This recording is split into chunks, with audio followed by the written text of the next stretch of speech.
about how much he sacrificed and all the pain he went through and how he died on the cross for us. And I think, yeah, that's fair enough. That's terrible, obviously. And that, you know, if it did happen, and it probably did happen, you know, because but the thing is that I wanted to say is that it did happen to lots of people, you know, hundreds upon thousands of people were killed in that way through crucifixion. So, you know, of course, terrible as it was for him, it was also just as terrible for those other people. And, you know, so why should we say he sacrificed more than say they did, you know, whatever their causes were? I'm sure some of them had causes, and, you know, maybe some of them had just stolen a loaf of bread. I don't know. But at the end of the day, he was certainly not the only person to have suffered. And that's another interesting thing, actually, is that, you know, when you think about crucifixion, how many people had that inflicted upon them, a lot of it was about keeping kind of power, you know, and using people as an example. And I think to a degree that maybe still goes on today in different ways. But yeah, I do think that the people behind, you know, at the very top of the pyramid, so to speak, probably, you know, care about us now as much as they did then. So they might not get away with nailing people to a cross, but my God, you know, they probably would if they could. So that's my view on it anyway. And also, I don't think things have changed that much. It's quite interesting because, you know, what did Jesus get annoyed about?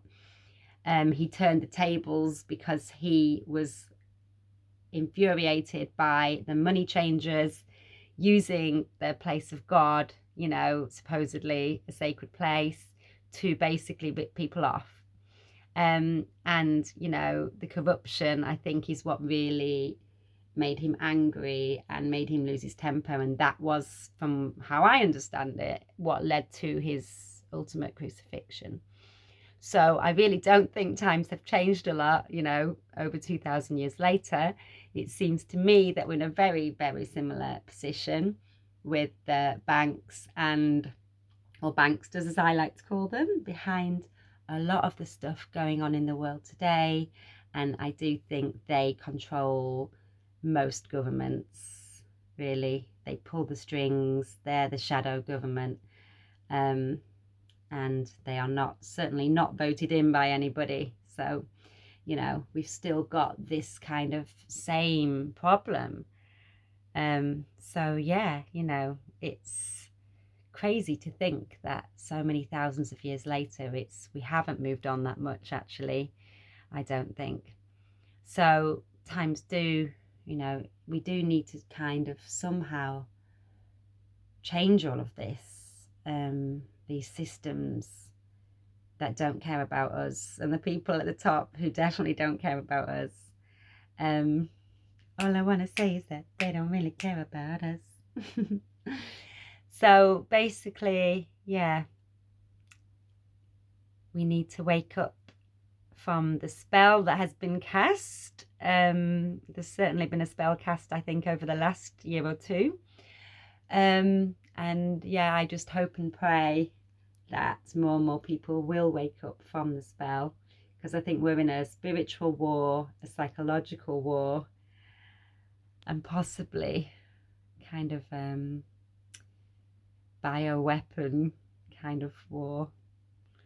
So yeah, let's just hope and pray that we will save each other.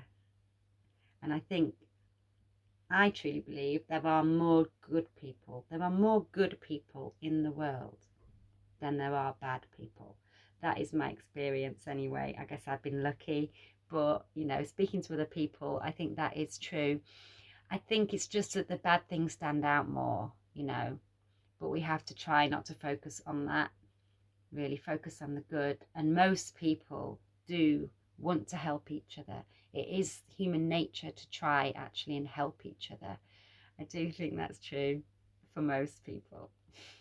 Anyway, so sending you blessings, and let's just see what unfolds. But yeah. Bye bye.